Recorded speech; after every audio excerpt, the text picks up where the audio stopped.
आं AIUDIनिफ्राय गेलेनो फैदों। आं आसा खालामदों टिकेट मोनगोन हिसाबै।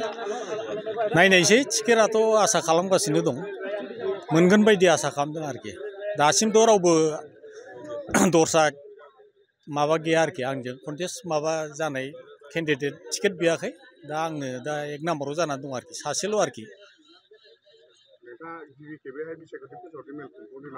औ बेनो गिबि खेब आंनि थाखाय। रायजो राजानिफ्रायथ' बिराद मोजां अनसायनाय मोनगासिनो दं नै। बिराद मोजां मोननानै फैदों आरोखि, लेंनाङाखै सोरबा मिन्थिना लकेल हिसाबै माबानानै फैदों आरोखि। मिटिङा दा बे खुरसाखाथि एरियायाव जों प्रथम खुंजेनबाय आरोखि बिसायख'थिनि माबाखौ। आंथ' 100% साखाफारा दा जुदि पार्टिया जुदि आंखौ मोजां मोननानै टिकेट होयोबा आं देरहागोन ना आसा आरोखि।